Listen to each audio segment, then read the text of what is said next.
Mapagpalang araw po, nandito po tayo sa Roma, sa Barangay 105, Sonig, District 1, Tondo, Manila, sa tahanan po ni Brother Archie at Sister Kim. Po, narito po tayo para meron akong hawak na Biblia. Ang ibig sabihin, Home Bible Study.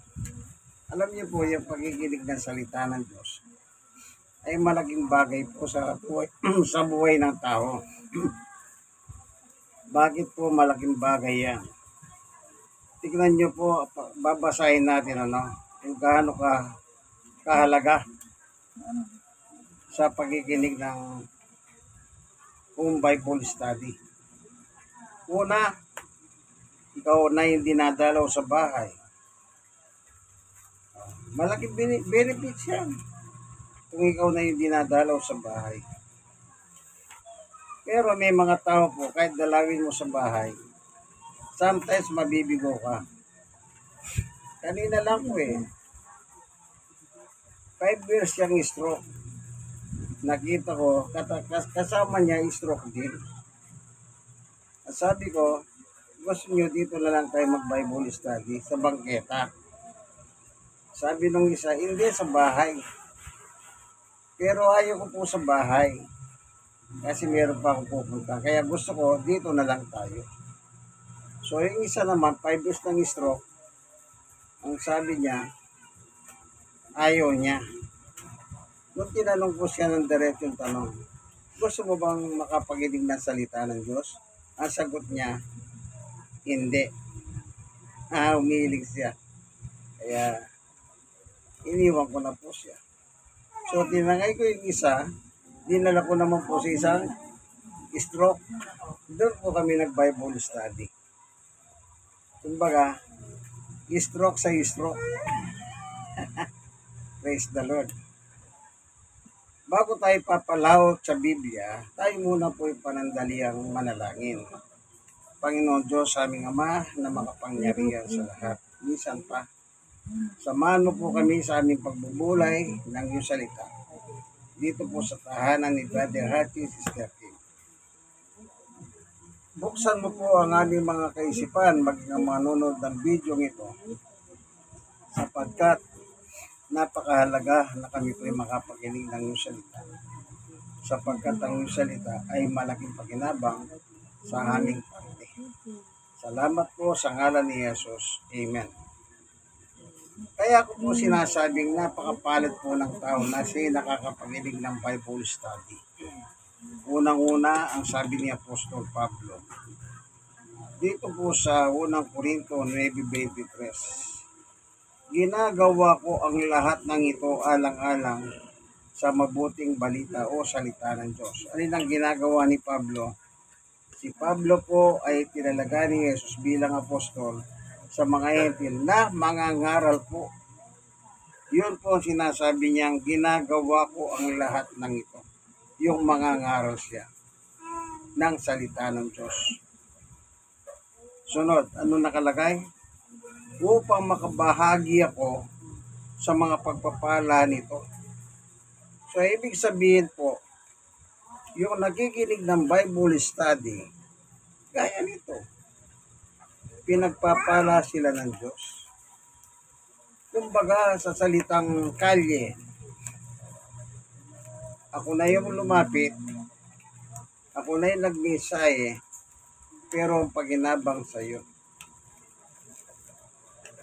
Kita niyo po, anong paginabang ni Pablo sa panahon na yan? Tignan niyo po yung kanyang salita. Ginagawa ko ang lahat ng ito alang-alang sa mabuting balita o salita ng Diyos upang makabahagi ako. Kumbaga, paano makikinabang si Pablo kapag merong makikinig sa kanya? Paano kung wala makinig sa kanya? Wala. Kumbaga sa salitang employed, pag hindi ka pumasok, wala ka sweldo. Yung pagpapala na ibibigay ng Diyos, na sana magkaroon bahagi si Pablo Pag walang nakinig sa kanya, useless lang ang ginagawa niya. Pero sinasabi niya, ginagawa ko ang lahat ng ito alang-alang sa salita ng Diyos. Oh, sa salita ng Diyos. Kasi po, apostol siya.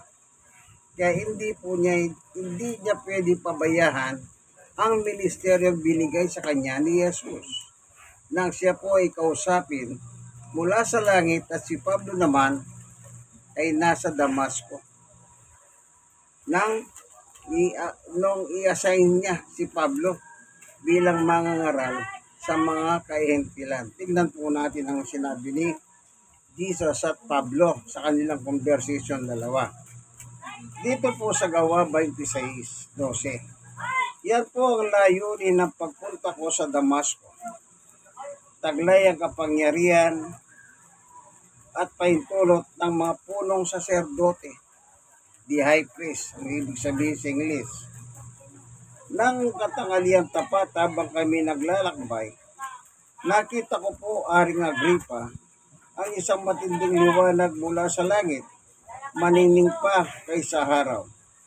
Nakasisilaw ng liwanag sa paligid namin magkakasama. Kami pong lahat ay nasubasub sa lupa at narinig ko ang isang tinig na nagsasabi sa akin sa wikang Hebreo, Saulo, Saulo, bakit mo ako pinag-uusig? Ikaw na rin ang nasasaktan sa pangimagsik mong iyan, para ka sumisigad sa tulis. Tinanong ko, sino po kayo, Panginoon? At kanyang sinabi, ako si Jesus na iyong pinag-uusig. Tumindig ka, napakita ko sa iyo upang ikaw ay subuhin.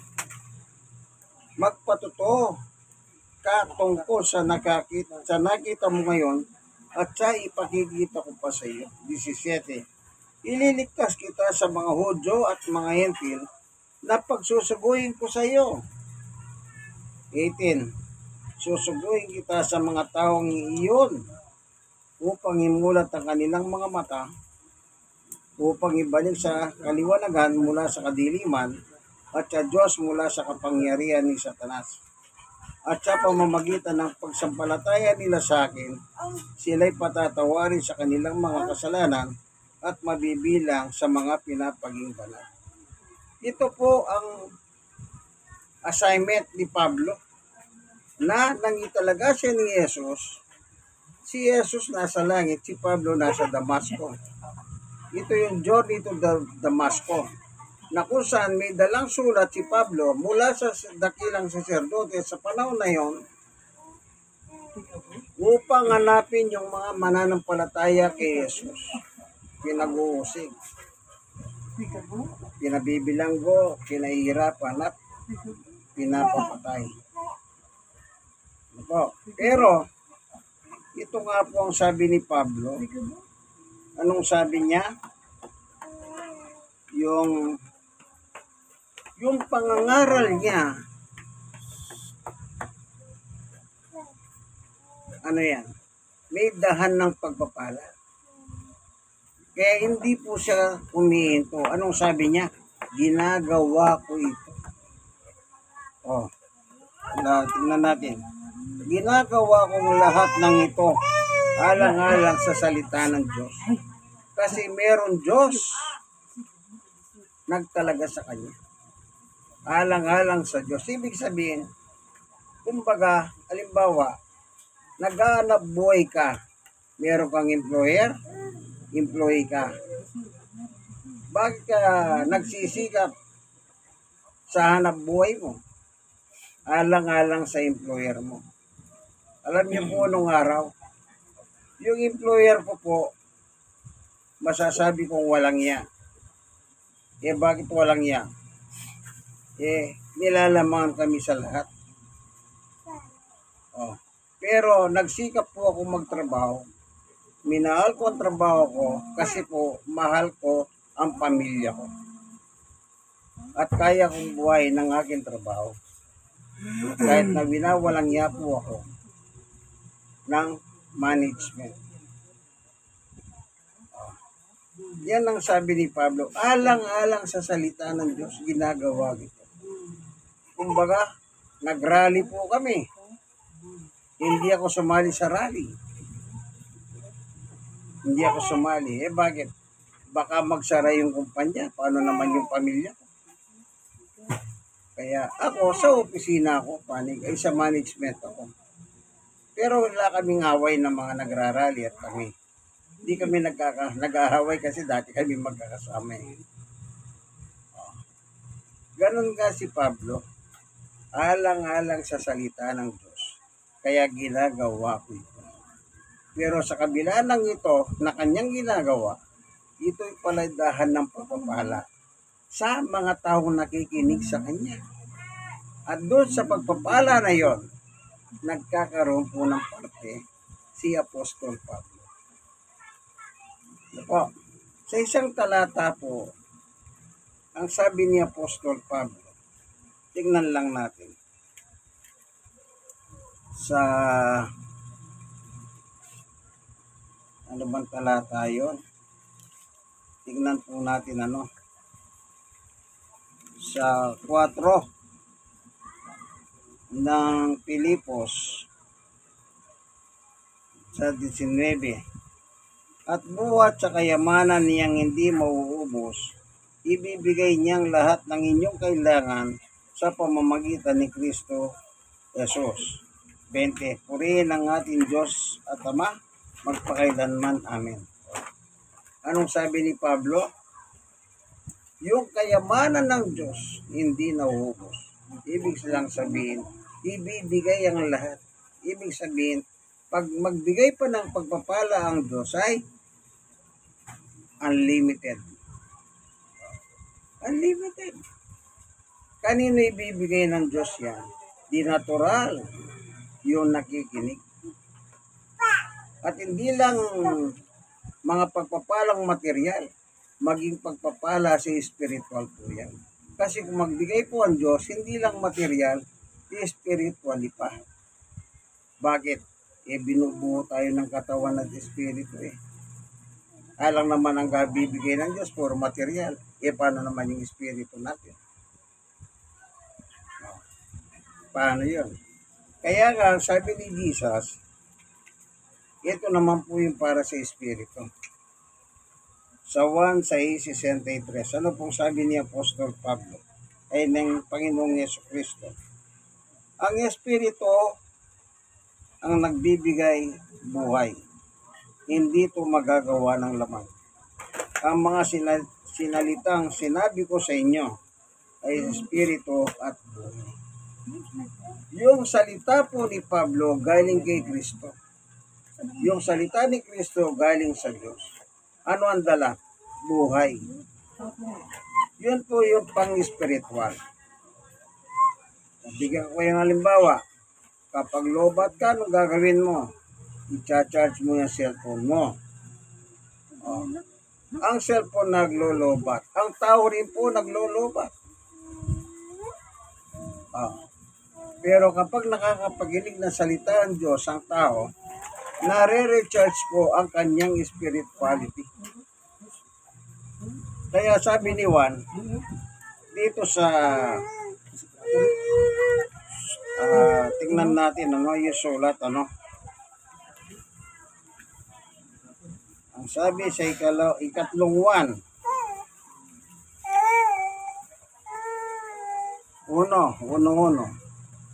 mula sa matanda kay Gayo na pinakamamahal kong kaibigan. 2, mahal kong Gayo, idinadalangin kong ikaw sana'y nasa mabuting kalagayan at malusog ang iyong pangangatawan tulad ng alam kong mabuting kalagayan ng iyong buhay spiritual. So anong dalangin ni Juan? Anong dalangin niya? Malusog ang pangangatawan tulad ng alam kong mabuting kalagayan ng iyong spiritual. Hindi po pwede na malusog yung isang kalahati mo, yung kalahati mo malnourished. Hindi po pwedeng gano'n. Ibig sabihin, Hindi lang po tayo nabubuhay sa pagkain na araw-araw, Mateo 4:4, kundi mabuhay tayo sa salita ng Diyos araw-araw. Para hindi ka malnourished, kaibigan. Meron kang pagkain pang literal, meron kang pagkain pang spiritual. Ano yun? Salita ng Diyos. Ngayon, kailangan mo ng masaganang pagpapala. Yun nga po, sabi ni Pablo, dahan ng pagpapala. Ang alin? Ang makapaginig po tayo. Ibig ba sabihin, yung malang nakikinig, paano naman yung nagsasalita? Parehas po tayong nakikinabang. Kaya sabi ni Pablo, ako'y, sige, basahin nga natin. Kumbaga sabi ni Pablo, balikan nga natin. Ginagawa kong lahat ng ito alang-alang sa salita ng Diyos upang makabahagi ako. Nagkakaroon din po siya ng parte. Kailan nangyayari yun? Kapag merong nakikinig sa kanya na patungkol sa salita ng Diyos. Kaya mahalaga po ang makapakinig. Hindi lang alam ng tao kung gaano kahalaga ito. Sometimes nakakakita po kung tao nakahumpo ka sila, nagkukwentuhan, natutuwa, masaya sila nagkukwentuhan.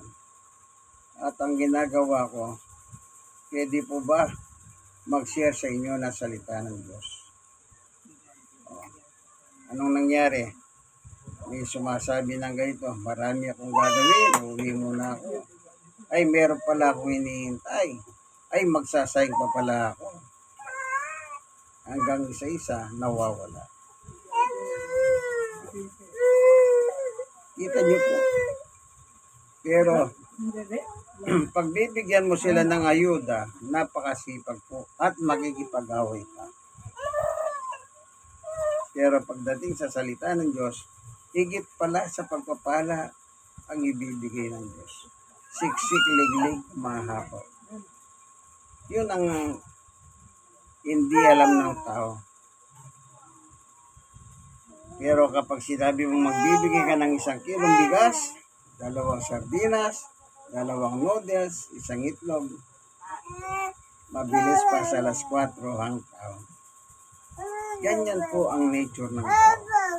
Pagdating sa salita ng Diyos, sabi nga nung kanina, 5 years na siyang stroke. Sabi ko, ayaw mo ba ng Bible study? Sabi niya, umiling siya. Ayaw niya. Kaya, iniwan ko na lang siya. Purihin ang Panginoon. Kaya tayong mga tao, kaibigan, mahalaga po na yung salita ng Diyos ay maging pagkain natin pang araw-araw. Ngayon, kung walang nangangaral, meron ka ba salita? Opo, magbasa kayo ng Biblia. Mag-meditate kayo, manalangin kayo. Yan po ang dapat niyong gawin. Marami pong parahan. Kanya lang kumisan, ang tao po kasi tinatamad.